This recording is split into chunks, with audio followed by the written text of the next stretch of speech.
Halo, assalamualaikum warahmatullahi wabarakatuh. Kembali lagi di channel Desapedia. Terima kasih udah klik video ini.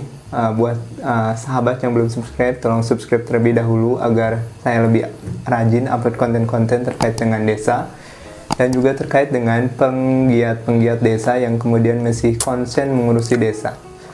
Alhamdulillahirrahmanirrahim, pada kesempatan hari ini saya kedatangan tamu spesial, tamu istimewa. Beliau ini adalah Bapak Muhammad Imron Syafei atau akrab disapa Kang Buyung. Buat teman-teman aktivis Purwakarta tahun 2000-an mungkin sudah sangat familiar sekali dengan beliau. Dan kali ini alhamdulillah mau berkesempatan hadir di studio Desapedia. Beliau ini sebagai bukan siapa-siapa katanya, kemudian beliau juga sebagai hamba Allah yang tidak mau dituliskan namanya seperti itu. Saking ikhlasnya untuk membangun desa dan untuk kemajuan daerah Kabupaten Purwakarta. Oke, langsung saja Pak, perkenalkan terlebih dahulu. Assalamualaikum warahmatullahi wabarakatuh. Sebagaimana sudah diulas tadi, saya dikasih nama itu Muhammad Imron Syafei, tapi entah dari mana saya panggilannya Kang Buyung, dan betul saya bukan apa-apa dan bukan siapa-siapa. Saya hanya hamba Allah yang tidak perlu catat namanya.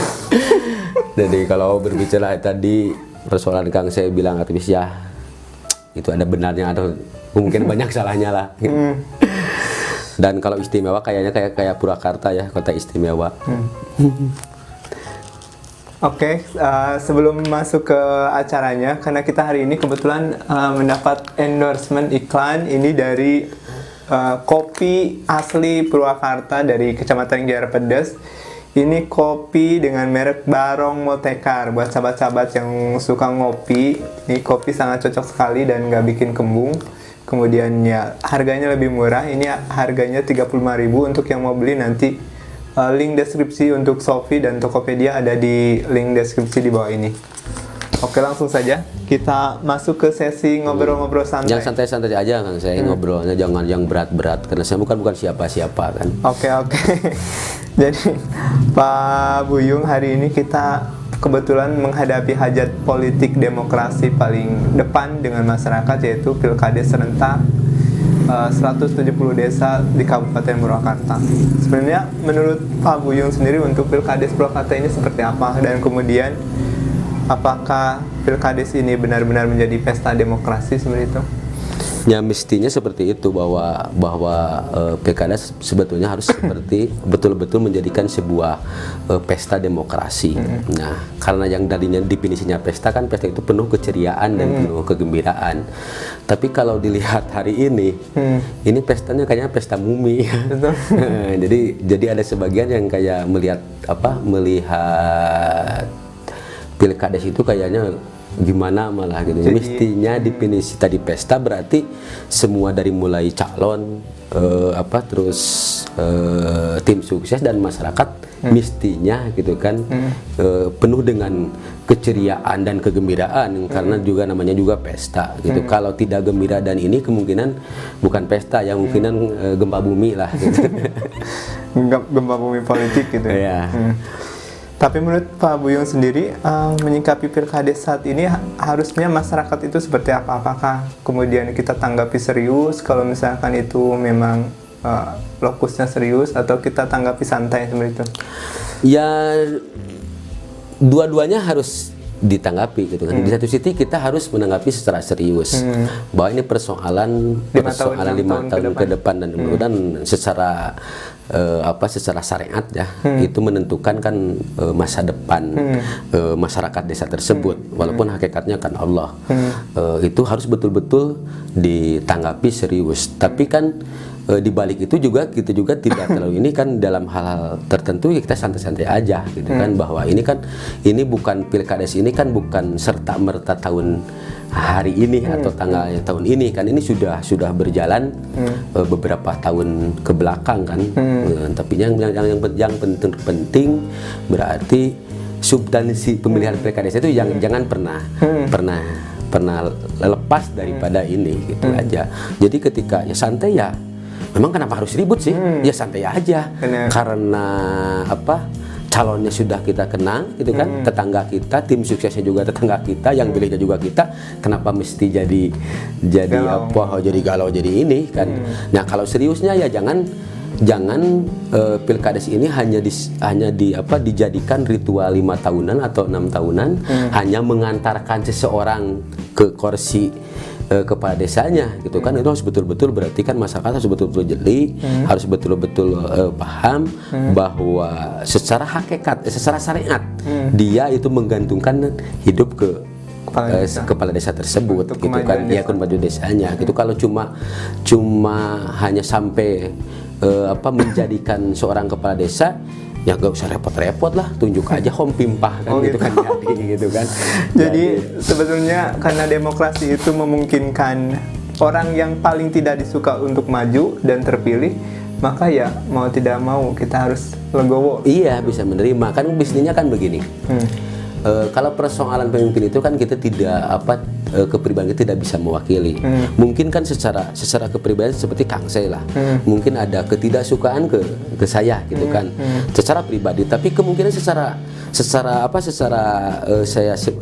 keseluruhan bahwa saya mampu bisa memimpin itu, kenapa tidak gitu kan.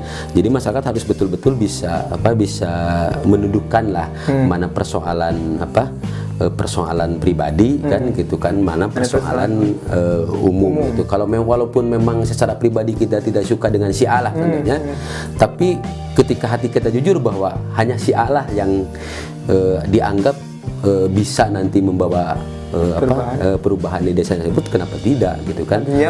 Pakainya hati apa pikiran? Kedua-duanya harus dipakai. Iya, kalau pakai hati doang kan nanti pikiran tidak jalan, repot juga. Repot, kan harus analisis. Iya, analisis ini harus seimbang. Kalau cuma hati yang berbicara gitu kan, nanti kita tidak objektif. Menurut saya kita tidak objektif gitu kan, tidak objektif. Jadi karena saya sudah sayang, sudah suka sama Kang Sei gitu kan, nanti kekurangan dan keinginan kami jadi tertutup karena rasa suka. Makanya kalau memilih pemimpin itu harus jalan kedua-duanya gitu kan. Itu berdasarkan akal pikir dan akal. Iya gitu kan. Oke, selanjutnya Kang Buyung nih, sebenarnya obrolan ini santai aja sebenarnya, agak santai aja lah. Tidak perlu kita lebih rileks. Tapi ngomong-ngomong Pak Buyung nih, banyak calon kepala desa itu sudah ngeluh belum masuk ke tahapan kampanye tapi sudah habis banyak belasan juta, puluhan juta. Itu gimana? Iya, karena sih bahasanya apa ya? Menurut saya itu kesalahan mereka juga gitu kan. Jangan menyalahkan masyarakat gitu kan.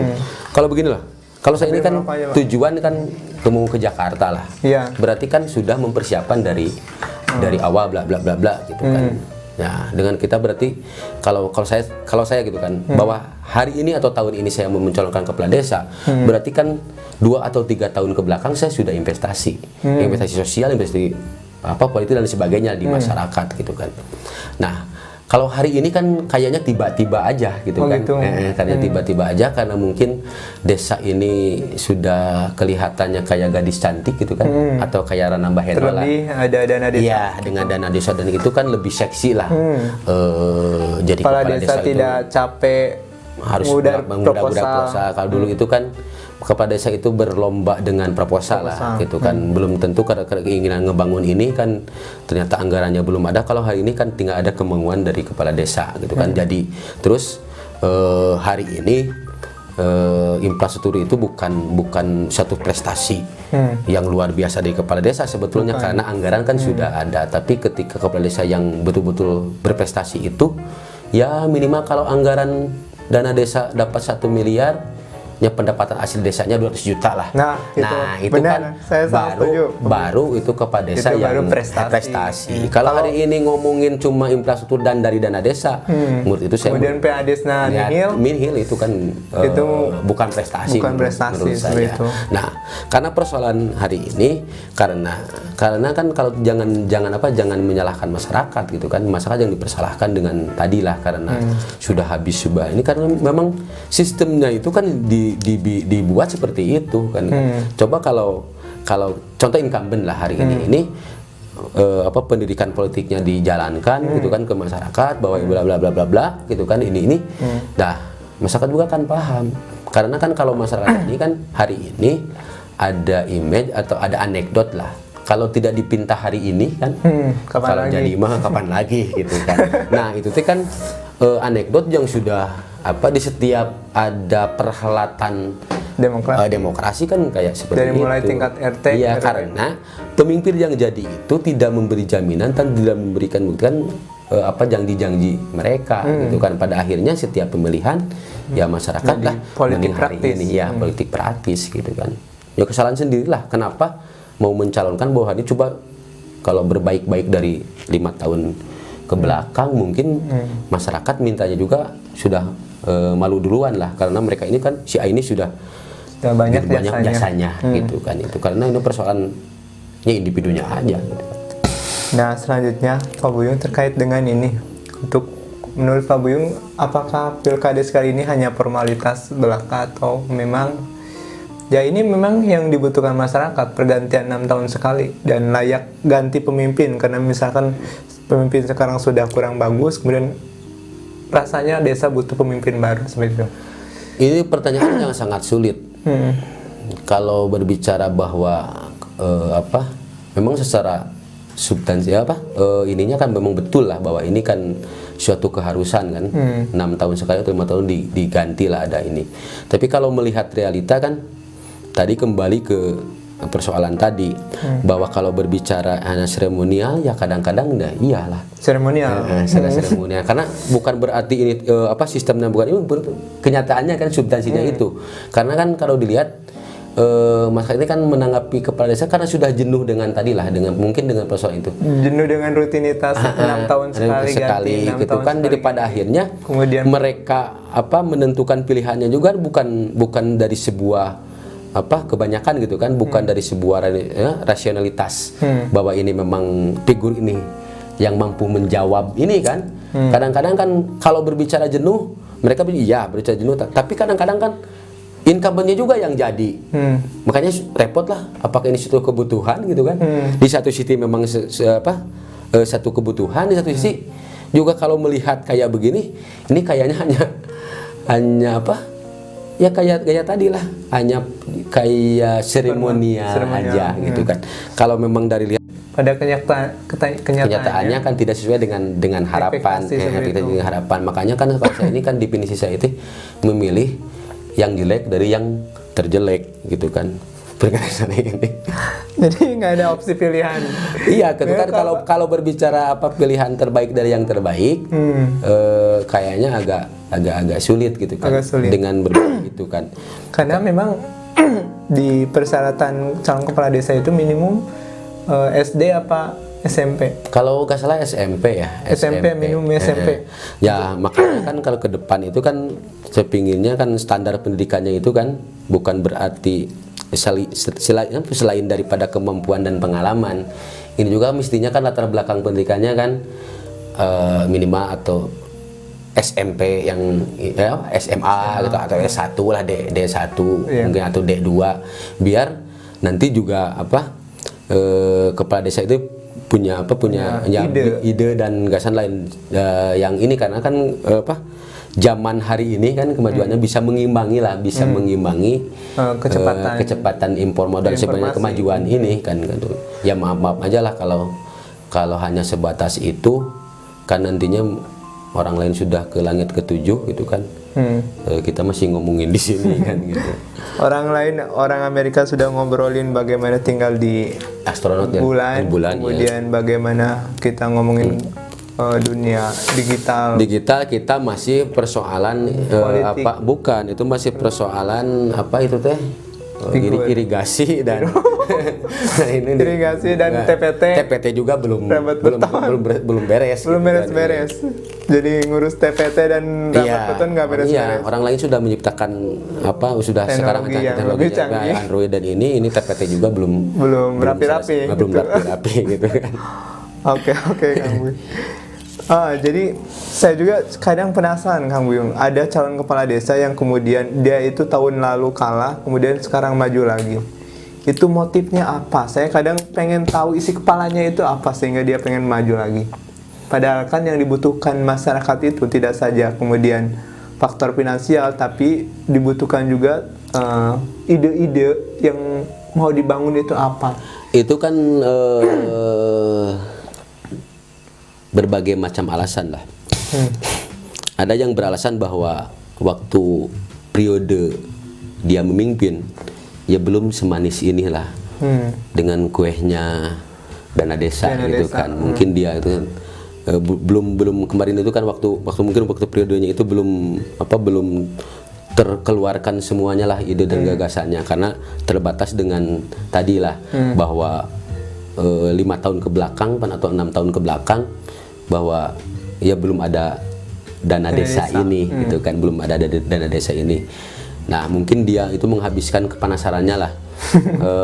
Belum ada dana desa, dia sudah bisa melakukan berbagai hal mungkin gitu kan, apalagi dengan dana desa gitu, mungkin.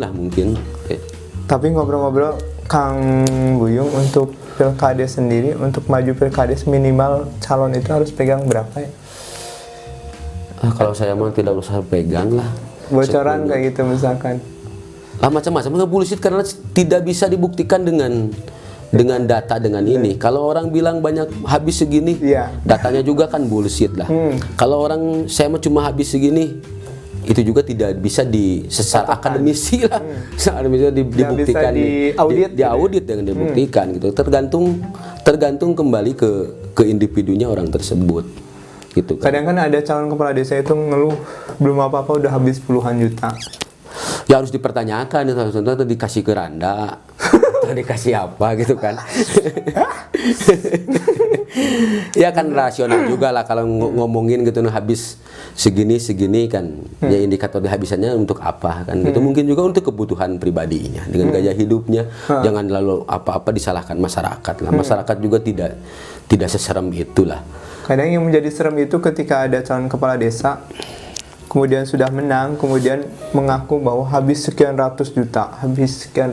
Itu yang membuat kadang masyarakat yang biasa itu jadi ngedown gitu. Padahal mungkin ya itu kan bisa juga modus. Itu modus. Kan lari itu. Bisa juga ya larilah daripada kemungkinan, karena kalau yang sudah menang itu kan kadang-kadang orang itu mah hanya nyamuni lah, nyumputkan beak sabaraha lah, nuding beak sabaraha mung dipenta lah eta mah.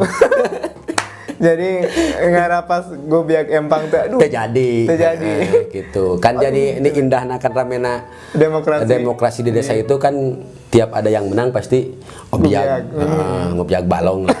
Balongna gede lah ukuran 10 kilo nanti ngobjag eta mah alasan atau katipu lah. Oke. Jadi obrolan ini santai, pokoknya jangan ada yang tersinggung dan kita kesinggung naon atau buat nyinggung lah. Kita tidak menyinggung, tapi ya memang ini obrolan dan berdasarkan fakta. Nah kemudian selanjutnya terkait dengan pelanggaran di prokes, kemudian money politik di Pilkades, seperti apa menurut Kang Buyung? Ya kemungkinan kan yang namanya ini pasti ada lah. Cuma kan kita juga membuktikannya kan harus betul-betul, berarti perangkat yang panitia lah atau apa namanya pengawasan atau itu kan harus betul-betul dan harus betul-betul orang yang profesional, tahu di bidangnya, dan juga orang yang tidak punya dalam artian keberpihakan gitu kan. Ini kan harus diutamakan lah prokes dan lain sebagainya gitu kan, karena ini pandemi ini kan gitu. Nah harus ada keberanian dari panitia ataupun pengawas lah yang terkait di dalamnya ketika betul-betul ada pelanggaran misalnya prokes gitu kan, terus buktinya ada nanya, ya kenapa diskualifikasi aja gitu kan. Karena jangankan sudah jadi pejabat, sebelum juga sudah melanggar kan. Soalnya kan jadi belum jadi pejabat aja sudah melanggar, apalagi ketika sudah jadi. Kemudian kalau kita lihat kasus seperti di Jakarta, kasus kerumunan massa yang sangat banyak itu langsung pidana bahkan kan. Ya keberanian panitia lah. Mungkin aturannya kan sudah ada, mungkin di Perda atau di ini saya kurang tahu. Ya makanya panitia itu bukan hanya menerima persyaratan calon saja gitu kan, tapi berarti kan harus harus berani lah ketika memang ada yang melanggar, tapi juga apakah sudah disampaikan belum ke calonnya tersebut atau ke ya kontestannya itu kan. Nanti kan berarti panitia sudah sosialisasi, pemerintah desanya juga sudah sosialisasi kan. Kemudian yang namanya panwas ya ada ya, panwas juga sosialisasi. Nah, ketika ada pelanggaran, kalau memang pelanggaran sangat fatal, kenapa takut? Udah ada diskualifikasi gitu kan. Gitu, kecuali panitianya belum menyampaikan kan, ya terus pihak terkaitnya juga belum menyampaikan, ya mungkin itu mah beda lagi judulnya kan gitu. Kalau persoalan money politik ya pastilah, dan money politik itu kan definisinya menurut saya sangat multitafsir gitu kan. Bisa saja saya ngasih ke Kang Sei kan, saya ngasih uang, pilih saya gitu kan, tapi pas nanti kena atau kita terciduk sama panwasnya, mungkin saja ini saya bayar kemarin, saya pinjam kan bisa. Oh gitu, iya. Bisa, makanya bisa jadi multitafsir gitu kan. Apalagi ngasihnya ke saudara, kemudian meskipun jauh kemudian dianggap ini saudara. Iya, tapi kan kalau memang ini kan saya yakin lah masyarakat hari ini sudah cerdas lah, sudah cerdas kan. Ada kata ambil uangnya kalau ada yang ngasih gitu kan. Milihnya kumaha dewek lah gitu. Oke Kang Buyung. Kang Buyung nih, saya pengen tanya nih soal terkait dengan hal-hal lucu di Pilkades. Kadang kan suka ada aja hal-hal lucu seperti itu. Banyak sih, banyak soal yang lucu mah, yang namanya pesta demokrasi kan. Ini kan kayaknya di demokrasi, atau memang di satu sisi kalau tadi kan bicara dewasa, memang sudah ada yang dewasa secara pemikiran politiknya, kemudian masih banyak juga yang menyikapi Pilkades ini kayak gimana ya. Contoh kecil lah, kalau saya duduk sama calon yang lain ya itu kan suka gimana yang lain gitu kan, di Bagedan lah, di Bagedan tadi akuran itu mah kan gitu. Jadi masih tolak ukur masih tolak ukurnya ketika kita ngumpul dengan masih tolak ukurnya indrawi fisik gitu kan. Padahal belum tentu yang duduk di seberangnya juga kan, di sampingnya juga belum tentu ngadukung gitu kan. Yang lucunya momen Pilkades itu silih Bagedan jeung tetangga, silih Bagedan jeung tetangga terus naonnya ke akhir atau loba warung anu minta dibayar kan. Bukan untuk minta bayaran. Karena saya itu kemarin dapat info ada calon kepala desa yang katanya pada saat pencoblosan pokoknya warung-warung di desa digratiskan, nanti dibayar oleh calon kepala desa tersebut. Iya, itu kan perlu juga pembuktian secara ini kan, secara aktual. Memang suka kayak begitu. Apakah memang sudah diinstruksikan dari awalnya, atau memang spontanitas aja. Spontanitas memang karena kalau sudah banyak orang ini kan, apalagi warung tetangganya pasti ini gratis, mungkin juga memang sudah direncanakan bahwa sepanjang jalan ini kalau saya menang nanti warung gratis. Bisa saja seperti itu, atau bisa 1 atau 2 warung yang lain kena imbasnya. Karena tadi kejadian kan pada akhirnya ada yang minta diganti kan, berarti kan itu belum di ini kan belum dikondisikan. Ya rata-rata kan menang. Rata-rata eleh mah ceurik tadi mah. Jadi pasti ditatagi. Nah, kemudian Kang Buyung, kita tahu betul bahwa pesta demokrasi di desa ini menjadi cerminan demokrasi di Pilkada Purwakarta mendatang. Kalau misalkan melihat hari ini kan pasti ini menjadi rebutan partai politik atau kelompok-kelompok tertentu di Pilkades ini. Menyikapinya seperti apa ini, Kang Buyung? Ya wajar-wajar aja sih. Wajar saja. Wajar-wajar aja. Cuma ya tinggal bagaimana kita ininya aja. Apakah saya pingin gitu kan, tidak ada salahnya ketika yang punya kepentingan untuk 2024 ya, 2024 ini dijadikan geladi bersih lah, atau dijadikan tolak ukur, ya tidak apa-apa. Cuma saya mohon ya berarti lebih memberikan tentang pendidikannya lah, tentang kecerdasan politiknya kepada veteran educationnya lah ke masyarakat. bukan karena itu kan imbasnya nanti juga kembali lagi ke dia kan gitu kan. Nah mudah-mudahan para politisi ini gitu kan yang punya kepentingan lah, apakah politisi apakah namanya nanti di 2024 ya tolonglah berikan voter education ke masyarakat bahwa jangan lalu dengan instan lah masyarakat ini, karena pada akhirnya nanti akan sendiri gitu kan pada 2024 nanti kan. Kalau misalkan pendidikan politiknya hanya untuk politik praktis mungkin 2024 akan lebih praktis lagi dan akan gitu lebih kan. mahal lagi, bakal lebih mahal lagi kosnya untuk mereka gitu kan. Kalau saya ini kan, kalau saya secara pribadi pilkades atau pileg atau pesta demokrasi ini pinginnya 1 tahun sekali sih. Soalnya kan loba anu nyebut tokoh kan anu datang kan, banyak orang baik, banyak yang baik gitu kan, banyak orang yang silaturahmi, yang biasanya panggil amang jadi pangersa kan gitu. Jadi sementara ini saya yang paling diuntungkan lah, yang biasanya jarang rotiban jadi rotiban gitu kan, yang jarang nanti kegiatan rotinan juga pada rotinan gitu, ada pengajian pada datang. Dan yang paling diuntungkan saya, banyak yang biasanya panggilnya amang atau om, sekarang mah pengarsa, cium tangan, pidu ana doang saya dipenta lah. Itu mengatakan rokok tara kurang gitu kan. Rokok tara kurang, kopi tara kurang, di mana we ditanya kan gitu, ditanya hanya mending setahun sekali lah. Jadi hidup itu terasa indah gitu. Terasa indah ketika ada pesta demokrasi. Soalnya kadang karena ada politik, kadang orang jadi termotivasi untuk berbuat baik. Motifnya bukan karena ibadah, bukan karena pahala, tapi karena lebih pada citra diri dan penilaian masyarakat. Betul.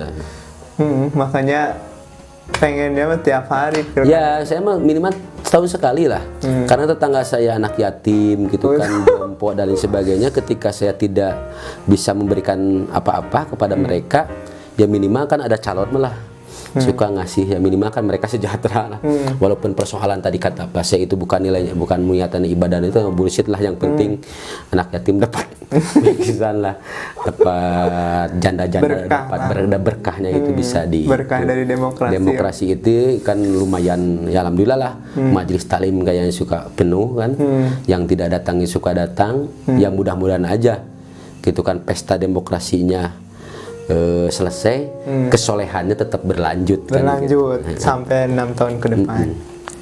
Karena yang penting itu konsistennya gitu. Oke, selanjutnya ngomong-ngomong apa lagi nih? Ngomong duit, duitannya.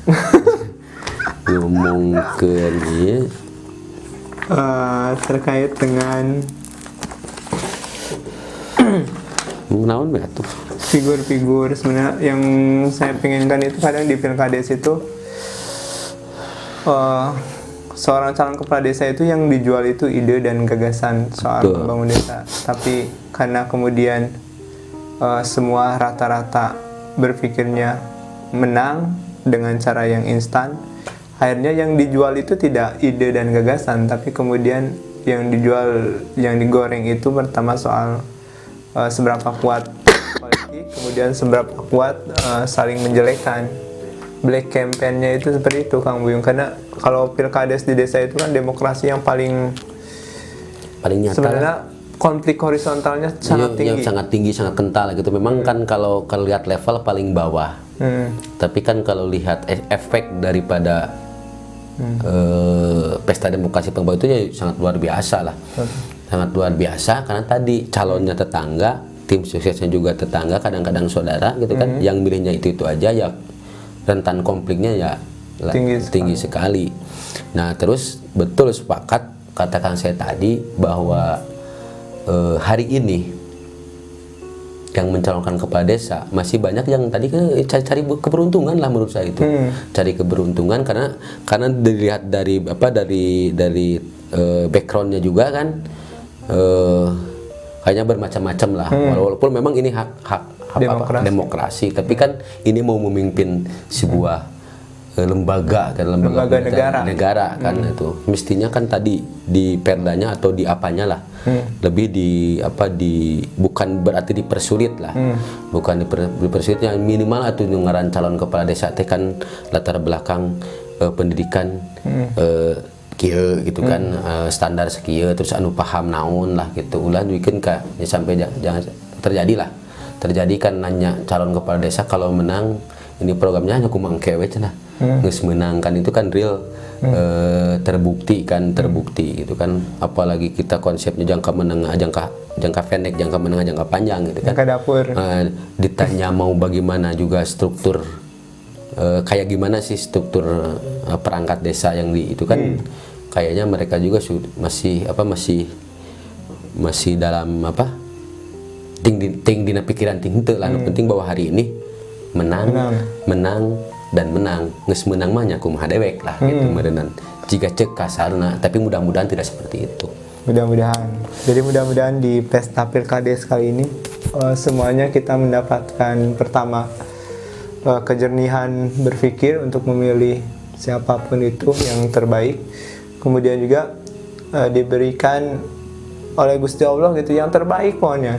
Doanya itu satu ya, pertama kita berharap ya Allah mudah-mudahan mugia Pilkades teh abdi di desa abdi dipimpin ku orang-orang anu serius ngurus desa, rajin ibadah, serius ngurus rakyat. Nah, serius ngurus rakyat. Ya kadang-kadang berpikir begini, sebesar apapun dana yang dikucurkan pemerintah pusat ke desa gitu kan, kalau pengelolaannya belum bisa lah, tidak profesional kan, pada akhirnya kan tidak akan jadi apa-apa kan, hanya jadi tumpukannya papling blok lah, TPT lah, gitu kan. Yang terpenting bahwa kebanyakan hari ini waktu itu cuma melihat dari satu sisi bahwa persoalan jadi kepala desa hari ini kan secara ekonomi menjanjikan kan. Sudah real kan gajinya ayahnya kepala desa teh? Gajinya itu sekitar kepala desa di Purwakarta itu gajinya sekitar 4 juta sampai 5 juta. Nges genah kan lamun teman terus segala rupa.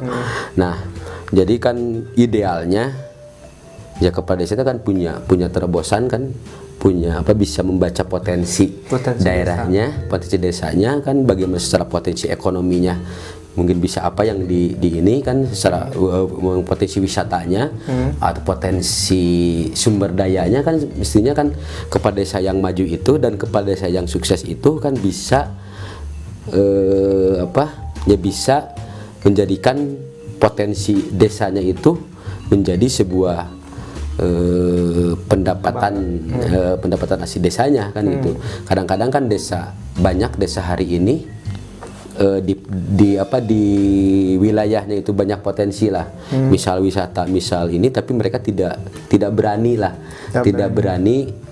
berspekulasi bahwa ini potensi wisata dengan anggaran yang ada, karena kalau ditokkan infrastruktur gitu kan, lamun itu kemungkinan kan bukan berarti tidak manfaat kan, tapi kalau kita genjot persoalan potensi ekonominya, potensi wisatanya, mungkin kan bisa lebih inilah gitu kan. Nah, kedepannya mungkin sudah tidak dibutuhkan lagi yang namanya dana desa. Karena di masyarakatnya sudah itu kan. Sudah lebih bagus. Kembali lagi mereka cuma bangga bahwa persoalan pembangunan ini sudah bla bla bla bla. Kalau dilihat dari ini anggaran pendapatan desanya gitu kan, 10 juta, 10 juta, 20 juta. Sementara yang masuk itu sampai 1 miliar. 1 miliar lebih kan, kadang-kadang bisa jadi 2 miliar kan per tahun, dari sana dari sini lah gitu. DBHP, kemudian hibah apa-apa kan mungkin, tapi lihat dari pendapatan asli desanya, 10 juta. Itu kan sangat ironi, sangat disayangkan gitu. Kalau 1M atau 2M bisa 200 juta lah sudah. Cashbacknya masuk ke PAD-nya luar biasa, berarti desa itu maju ya, berkembang gitu kan, berputar gitu. Artinya gawe lah, iya jelas digawe gitu kepala desanya. Lamun APBD 10 juta tina 2M ya walau alam saya datang pernah jadi kepala desa kan gitu. Bisa jadi eta mah meureun. Oke, sekian dulu kata penutupnya Pak Buyung yang sakti. Dan kemudian maktub lah. Ya, menyikapi pesta demokrasi hari ini, karena yang namanya pesta sekali lagi bahwa pesta itu harus gembira, harus ceria, dan tolong juga lah berarti kepada para calon, kan calon, karena saya beginilah mengukur kemampuan seseorang itu kan nanti bisa atau tidaknya jadi kepala desa itu. Bagaimana dilihat dari dia bisa nggak memanage atau memimpin tim suksesnya. Karena biasanya yang suka itu tim sukses.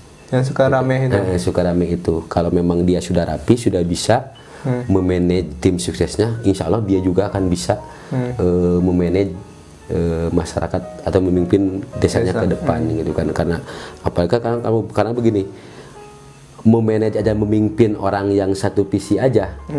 Yang sehati saya sudah berantak, apalagi yang nanti memimpin yang beragam itu yang gitu tadinya aja. Pendukung dan bukan pendukung, kemudian tadinya itu kan kalau memimpin tim sukses aja sudah belepotan lah, sudah acak-acakan, apalagi memimpin yang sekian ribu masyarakat di desanya gitu aja.